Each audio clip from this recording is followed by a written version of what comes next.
Hello and a very, very warm welcome to English Made Easy. I am so happy you're here with me today.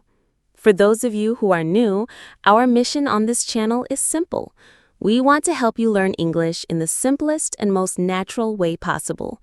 We cut through the confusing grammar books and the boring exercises to get to the heart of what it means to really communicate. Today, we are talking about something that I think every single language learner on the planet has struggled with. Vocabulary, but not just learning it. We're talking about how to learn vocabulary that actually sticks. You're going to come away from this video with real, practical techniques that will change the way you see words. And along the way, we're going to learn some fantastic new vocabulary together. Words that will make your English sound more sophisticated, more precise, and more like a native speaker. I'll explain why these words are so useful and how they can help you express complex ideas in very real situations, like a job interview or a deep conversation with a friend. I promise that by the end of our time together, you won't just know these words. You'll understand their feeling, their rhythm, and exactly when and how to use them. You'll be able to grab them from your mind and use them in a sentence without that awful hesitation. One more thing. As we go, I want you to speak with me. When I say a new word, I want you to say it out loud, even if you're just whispering to yourself on the bus. Practice with me. I'll be speaking with the natural rhythm of a native speaker, and the best way to learn that rhythm is to copy it. Ready? Let's begin. So let me ask you a question. Do you know words or do you really own them? Think about it. You've probably spent hours and hours looking at lists of words. You've made flashcards. You've highlighted them in books. You can see a word on a test and you can match it to its definition. You know it. But then you're in a conversation. You're trying to tell a story or explain an idea you're passionate about, and your mind goes blank. The word is right there on the very edge of your thoughts, a ghost on the tip of your tongue, but you can't quite grab it. You end up using a simpler word, a more basic one, and the conversation moves on. But you're left with this quiet feeling of frustration, a feeling that you couldn't quite express the full, beautiful, complex idea that was in your head. That's the difference between knowing a word and owning it. Knowing a word is like having a tool in the garage, but it's still in the plastic packaging. You know what it's for, but you've never actually used it. Owning a word is having that tool in your hand. It's familiar. It's comfortable. You know exactly how it feels, how much pressure to apply, and what it can build. You can use it without thinking. This gap, this space between knowing and owning, is where most learners get stuck. They believe vocabulary is just a memory game. They think if they just see the word enough times, it will magically become part of their active vocabulary. But it doesn't quite work like that, does it? The truth is, vocabulary isn't just about memory. It's about building relationships with words. It's about connecting them so deeply to your own thoughts, feelings, and experiences that they stop being foreign objects and start being a part of you. Today, we're going to learn how to build those relationships. We're going to turn your vocabulary from a list you've memorized into a toolbox you can use to build anything you want. The first idea we need to explore is something I call the living context method. This isn't about memorizing words from a list. It's about discovering them in their natural habitat. The purpose of this method is to learn words the way native speakers do, through stories, conversations, and real-world information. It works best when you are consuming content you genuinely enjoy, whether that's a novel, a movie, a podcast, or a YouTube video about a topic you love. This is where learning stops feeling like a chore and starts feeling like an adventure. The idea behind it is quite simple. Our brains are not designed to remember isolated, random pieces of information. We are wired for stories and connections. A word learned from a list is like a single dead leaf, but a word discovered in a powerful sentence, in a story that makes you feel something, that word is like a living branch connected to a whole tree of meaning, emotion, and memory. The context gives the word its life, its color, and its true meaning, which is often much richer than a simple dictionary definition. So, how do you do this in practice? Let's break it down. Your preparation is to find something in English that you are genuinely curious about. This is the most important step. If you love space exploration, find a documentary about Mars. If you love cooking, find a recipe blog. If you love fantasy, pick up a book like The Hobbit. The material must be interesting enough that you would want to read or watch it even if you weren't trying to learn English.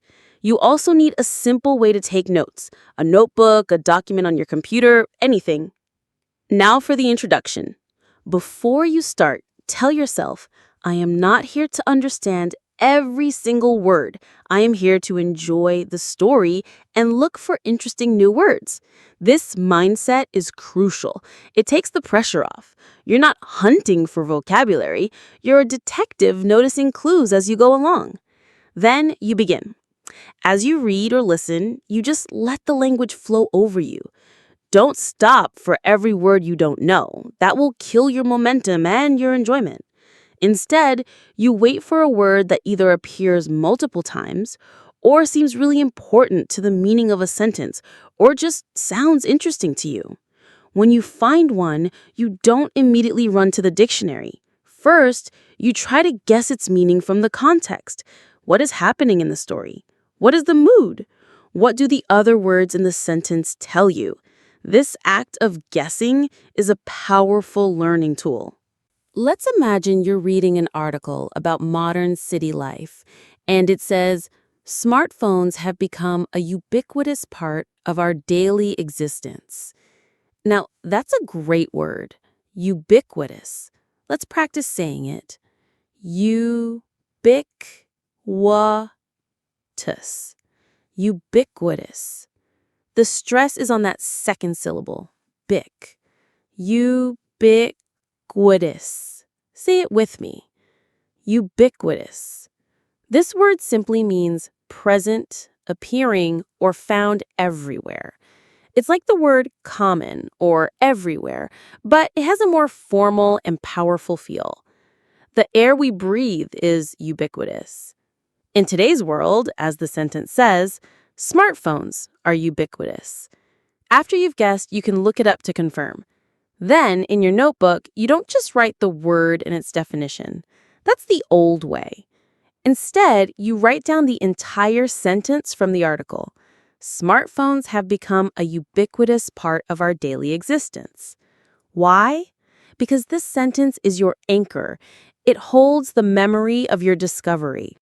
The execution part is this. You continue reading or watching, and you collect maybe 3 to 5 of these interesting words per session. Not 20, not 50, just a few. Quality over quantity. For each word, you write down the full sentence you found it in. The wrap-up is what you do after you've finished. You look at your short list of sentences, you read them aloud, you think about the story or the article you just consumed. You try to make your own sentence with each new word. For ubiquitous, you might think about your own life. In my city, coffee shops are ubiquitous. Or the company's logo is ubiquitous. I see it on buses, billboards, and TV. You are connecting the new word to your own world. Let me show you the difference. Before, a learner might make a flashcard that says, ubiquitous equals existing everywhere. That's a fact to be memorized. After using this method, the learner has a note that says, from the article on City Life, smartphones have become a ubiquitous part of our daily existence. My sentence, in my city, coffee shops are ubiquitous. It feels like something that's impossible to escape. Which one do you think is more likely to stick?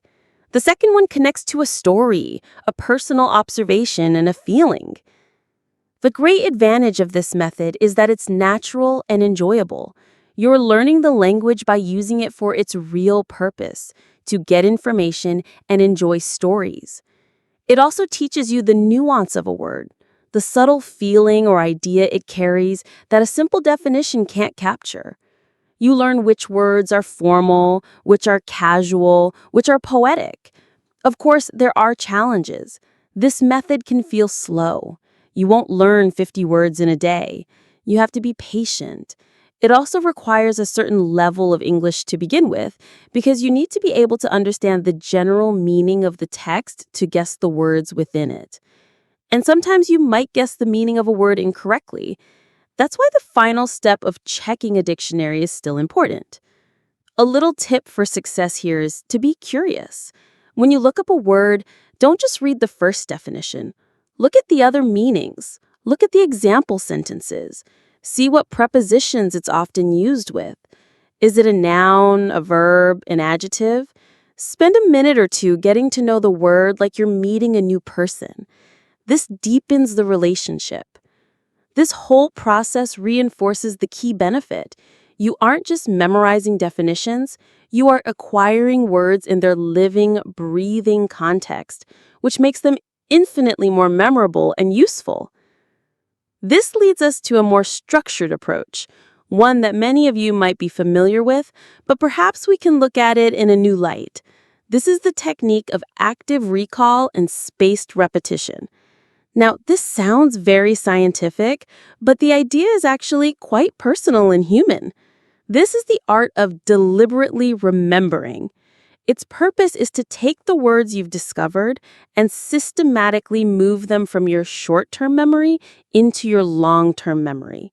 This works best for the vocabulary you have already encountered in context, the words you've collected in your notebook. It's the second step of the process. The theoretical basis for this is a concept called the forgetting curve, discovered by a psychologist named Hermann Ebbinghaus over a century ago. He found that when we learn something new, we forget it exponentially fast. We might forget 50% of it within an hour and 90% of it within a week. It's a bit depressing, isn't it? But he also found the solution. If you review the information at just the right moment, right when you are about to forget it, the memory becomes much stronger and lasts much longer. Each time you do this, the forgetting curve becomes less steep. Spaced repetition is simply the process of scheduling these reviews at increasing intervals, after a day, then a few days, then a week, then a month. Active recall is the how. It means you don't just passively read the word and its definition, you actively force your brain to retrieve the information. You look at one side of a flashcard and you pull the answer from your memory rather than just flipping it over to see. Let's walk through how to do this for yourself. The preparation involves creating your recall tools. This could be physical flashcards with the new word on one side and the definition, your context sentence, and your personal sentence on the other. Or you can use a digital app like Anki or Quizlet, which have spaced repetition algorithms built in. I personally love these apps because they handle the scheduling for you. They're designed for this exact purpose. The introduction to your practice session is simple. You set aside just 10 to 15 minutes. This is not about long, grueling study sessions. It's about short, focused, and consistent effort. You tell yourself, my only goal is to try to remember. It's okay if you can't remember everything. The act of trying is what builds the memory. It's the act of trying which builds the memory. The execution is the core of the practice. You look at the word. Let's say the word is ephemeral. Okay, let's learn this one together. Ephemeral. It's a beautiful word. Ephemeral. Ephemeral. Notice the stress is on fem again. Ephemeral. Say it. Ephemeral. It means lasting for a very short time, short-lived. A synonym could be transient or fleeting. So on your flashcard, you see the word ephemeral. Before you turn it over, you stop. You close your eyes. You try to recall the meaning. You try to remember the sentence you found it in. Maybe it was from a poem.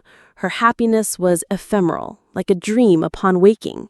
You try to recall the personal sentence you made. The beautiful colors of the sunset are ephemeral. You really force your brain to work. This struggle, this feeling of mental effort, is not a sign of failure. It is the sound of the memory being built. It's the most important part. Only after you've really tried do you flip the card or check the answer. Then comes the crucial part of the process. You must be honest with yourself. Did you remember it easily? Was it a little difficult? Or did you have no idea? Based on your answer, you tell your app or you put the physical card into a different pile. Easy, good, hard. The app or your system will then know when to show you that word again. The hard words will come back soon, maybe tomorrow. The easy words might not appear again for a few weeks. This is the spaced repetition. It is a personalized system that adapts to your brain. Your wrap-up for the session is simply to put your cards or your app away. That's it. You don't cram, you trust the process. You did your 10 minutes of focused work, and now your brain will do its work in the background, a process called consolidation. Let's pause on that word. Consolidation. Consolidation. Consolidation. The main stress is on da, consolidation. It's the process by which your brain turns a short-term memory into a stable, long-term one. Think of it like pouring concrete. When it's wet, it's fragile and can be changed. But once it sets or consolidates, it becomes solid. This often happens while you sleep. So when you do your active recall practice, you are preparing the memories to be consolidated later. You are telling your brain, this information is important. So let's see what this really looks like in practice. Think about the way most of us are taught to study. You make a long list of 50 words and you read it over and over again. It feels productive, doesn't it? You're putting in the time, your eyes are scanning the page, but your brain isn't really being challenged. It's just passively looking. It's like walking into a party and glancing at a room full of people. You see their faces for a second, but you don't actually meet anyone or learn their name. The next day, maybe you recognize one or two faces, but a month later, they're all strangers again. All that time you spent feels completely wasted. Now, picture someone doing it this new way. They spend just 10 minutes with an app. It only shows them 15 words from their list. For a few of them, they struggle. Their mind goes blank for a second. It actually feels harder and less productive than just reading a list. But that moment of struggle, that little bit of mental sweat, is exactly where the magic happens. It's your brain building a real, strong connection to the word, like a climber hammering a hook securely into a rock. A month later, the first person who just scanned the list of 50 words remembers almost none of them. But the person who struggled for 10 minutes a day, they own those 15 words. They aren't just faces in a crowd anymore. They are friends. The advantage of this method is its incredible efficiency. It is backed by decades of scientific research. It saves you from wasting time reviewing words you already know well and forces you to focus on the ones you struggle with. It's like having a personal tutor who knows exactly what you need to study and when. But it has its limitations. It requires consistency. You need to do it almost every day for it to work. If you miss a week, the algorithm gets messed up and the process is less effective. It can also feel a bit robotic or boring if you don't combine it with other methods. A flashcard can never give you the rich, emotional context that reading a story can. That's why it's a powerful partner to the contextual learning we talked about earlier, not a replacement. And a crucial tip for success: make your flashcards rich.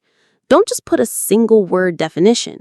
Include your context sentence, your personal sentence, maybe even a little picture or drawing that reminds you of the word. The more connections you have, the stronger the memory will be.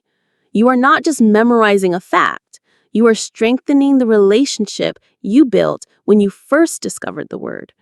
This method ensures that the words you choose to learn aren't just passing acquaintances, they become lifelong companions in your mind. You might be feeling that these first two methods are quite logical, quite scientific. One is about discovery, the other about systematic memorization. But language is not just logic, it's also about creativity, imagination, and play.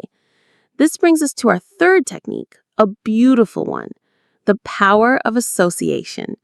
This is where we stop treating words as data and start treating them as characters in a story. The purpose of this technique is to create weird, funny, or memorable mental hooks for new words so that they become almost impossible to forget. It's perfect for those tricky words that just won't stick, no matter how many times you review them. The idea behind it is that our brains are incredibly good at remembering things that are strange, absurd, or emotionally charged. We can forget what we had for breakfast yesterday, but we can remember a bizarre dream from 5 years ago. We can forget a phone number, but we can remember the lyrics to a song we loved as a teenager. This technique taps into that powerful, creative part of your mind. It works by linking a new abstract piece of information, a word, to something you already have in your brain, like an image, a sound, a feeling, or a story. How do you do this? The preparation is simply your mind and a word you want to learn. Let's take a difficult word. How about clandestine? It's a fantastic word. Let's say it. Clandestine. Clandestine. The stress is on the second syllable. Clandestine. Clandestine means kept secret or done secretively, especially because it is not allowed. A synonym is secret or covert. A clandestine meeting is a secret meeting. Clandestine activities are secret, probably illegal activities. Now we introduce the technique of association. We don't just repeat clandestine means secret, we play with the word. The first step of execution is to look at the word and listen to its sound. Clandestine. What does it sound like? To me, it sounds a little bit like clan and destiny, or maybe clan of spies, or maybe it sounds like land of tin. It doesn't have to be perfect. The next step is to create a vivid mental image that connects the sound to the meaning. Let's use clan and destiny. I can imagine a secret clan, like a family of spies, whose destiny is to hold clandestine meetings in the middle of the night to plan secret missions. Can you see it? A group of people in dark clothes, whispering in a castle. The more detailed and ridiculous the image, the better. Maybe one of them is a talking squirrel. It doesn't matter. It's your image. You have just created a mnemonic device. Let's learn that word. Mnemonic. Mnemonic. Mnemonic. It's a strange spelling with that silent M at the beginning. The stress is on mon. Mnemonic. A mnemonic is just a system, like a pattern of letters, a picture, or a story that helps you remember something. The story about the clan of spies is a mnemonic for the word clandestine. Another way of doing association is to connect the word to a personal memory or feeling. Maybe the word is serendipity. A lovely word. Serendipity. Serendipity. The stress is on dip. Serendipity. It means the luck of finding interesting or valuable things by chance. It's a happy accident. Instead of just learning the definition, you can think, when have I experienced serendipity in my life? Maybe you remember the time you were looking for a specific book in a library, couldn't find it, but then you accidentally knocked over another book and it turned out to be the most amazing book you've ever read. That feeling, that moment of unexpected joy, that is serendipity. You link the word not to a definition, but to a real emotion you have felt. The wrap-up for this is simply to revisit your strange story or your personal memory whenever you review the word. When you see clandestine, you don't just try to remember secret, you recall the image of the spies. When you see serendipity, you recall the feeling of finding that perfect book by accident. Think about the difference in how this feels inside your head. The old way, trying to hammer in the fact clandestine equals secret, is like trying to hang a picture on a perfectly smooth wall. There is nothing for the nail to grip. The word feels slippery, abstract, and your brain just lets it slide off. It's forgettable because it has no connection to anything else. But when you create that story, that mini movie about the clan of spies, you've just built a hook on the wall. The word isn't a boring fact anymore. It's a scene with characters and a secret. It has color, it has feeling, it's fun. And your brain loves that. A story like that isn't just easy to remember, it's hard to forget. The great advantage here is that it's incredibly powerful for long-term memory. You are creating such a strong, unique connection in your brain that it stands out. It's also a very creative and enjoyable way to learn, turning a frustrating task into a game. The limitation, of course, is that it takes time and mental energy to create these stories for every single word.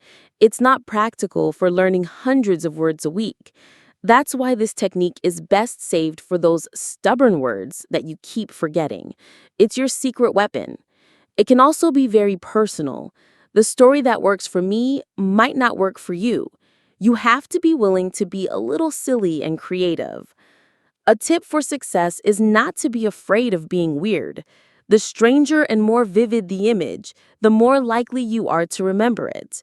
If you connect a word to a strong emotion, humor, surprise, sadness, it will stick even better.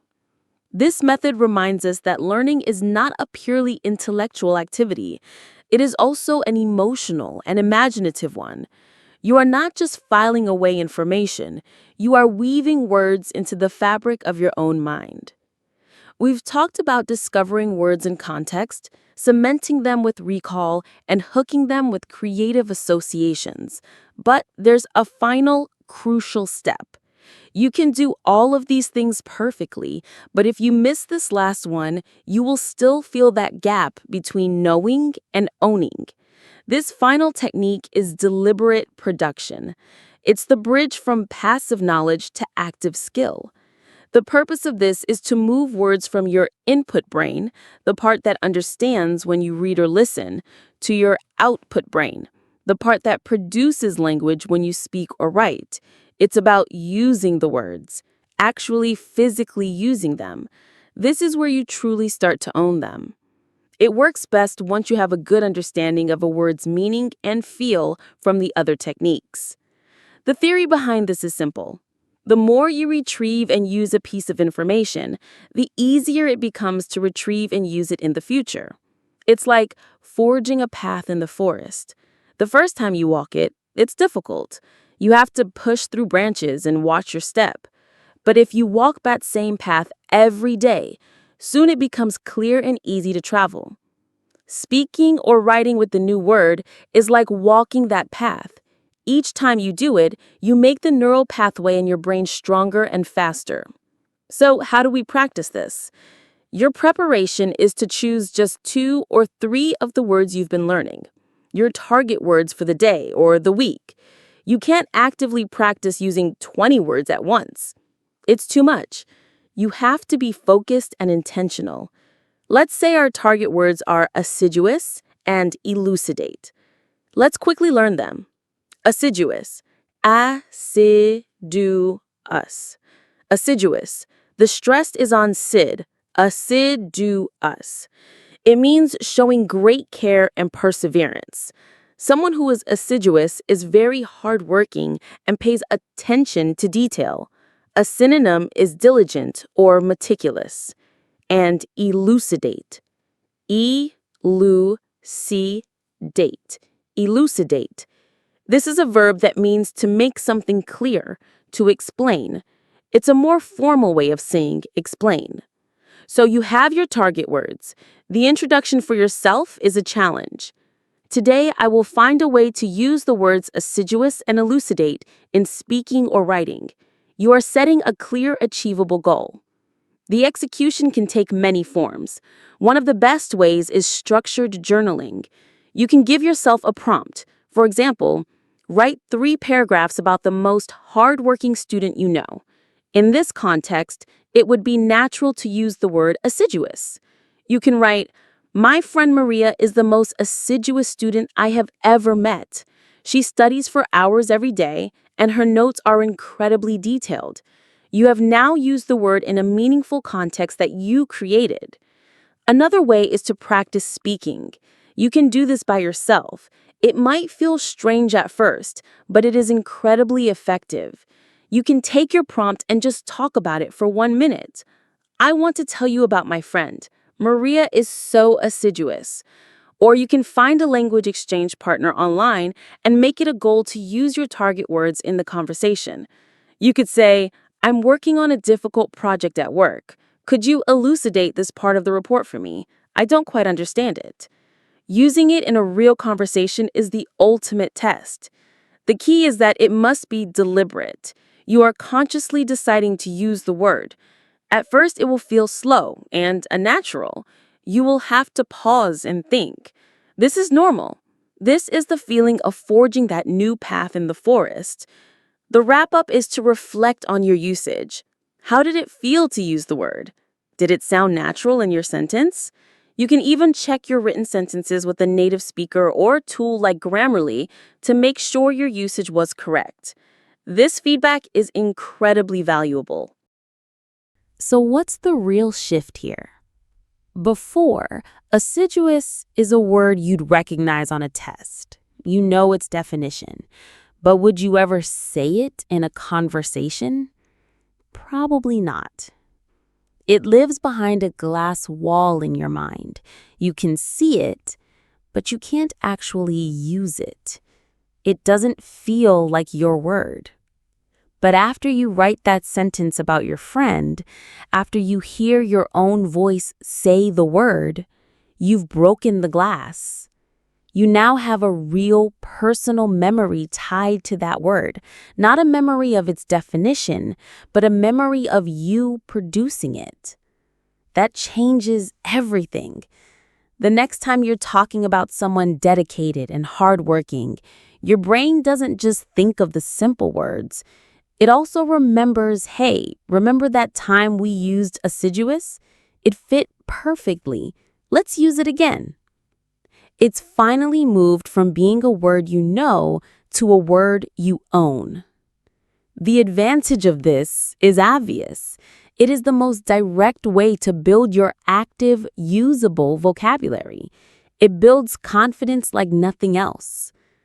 The first time you use a sophisticated word like elucidate in a conversation and the other person understands you perfectly, it's an amazing feeling. The challenge is that it can feel intimidating.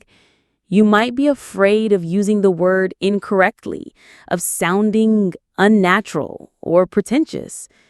This fear of making mistakes is the biggest enemy of progress. You have to be brave. You have to be willing to sound a little clumsy at first. Another tip for success is to start small. Don't try to use a super complex, esoteric word in your first attempt. Let's learn that one. Esoteric. Stress on tear. Esoteric. It means intended for or likely to be understood by only a small number of people with a specialized knowledge or interest. Very niche. So, don't start with an esoteric word. Start with a word that is useful and can fit into many conversations. And give yourself permission to make mistakes. Every mistake is a learning opportunity. This final step, this act of creation, is what closes the circle. You discover a word, you remember it, you play with it, and finally, you use it. You make it your own. So where does this leave us? We've explored these different ways of building your vocabulary, from the natural discovery in context to the disciplined recall, from the creative play of association to the brave act of production. It might seem like a lot of different techniques, but they are all pointing towards the same central truth. This brings us back to our original question. Is vocabulary more about memory or usage? You've probably realized by now that this is a false choice. It's like asking, what's more important for a bird, its left wing or its right wing? You need both to fly. Memory, powered by techniques like spaced repetition and mnemonics, is what gets the word into your head. It builds the foundation. It gives you the raw material. But usage is what gives the word life. Usage is what forges the connections, making the word a part of your active, thinking mind. Without strong memory techniques, you'll forget the words before you ever get a chance to use them. But without deliberate usage, the words will remain locked away, passive treasures that you can see but never touch. True ownership of a word happens when memory and usage work together in a cycle. You learn a word from a book, you use active recall to remember it, you create a funny mnemonic to make it stick, and then you bravely use it in an email or a conversation. And that act of using it strengthens the memory even more. Each part supports the other. So perhaps the goal isn't just to learn more words. The real goal is to deepen your relationship with the words you choose to learn, to know them not just as definitions, but as feelings, as sounds, as stories, as tools. To be an assiduous student of the language, paying attention to the small details. To find joy in having a concept elucidated for you in a new way. To appreciate the ephemeral beauty of a perfectly chosen word in a sentence. To notice the ubiquitous presence of language all around you. To treat the process not as a task to be completed, but as a lifelong conversation with the world. When you stop collecting words like dead butterflies pinned to a board and start cultivating them like plants in a garden, everything changes. You have to give them attention, you have to use them, you have to connect them to your life. And when you do that, you'll find they don't just stick, they grow. Ultimately, words are not the destination. They are the vehicles that carry our thoughts, our feelings, and our souls out into the world. Do you see language as a list to be memorized or a world to be explored? Let me know what you think in the comments below. I'd love to read your perspective. Thank you so much for spending this time with me today. If you found this helpful, keep listening. Making this channel a small, daily part of your routine is one of the best ways to keep the language alive in your mind and truly make your English journey easier.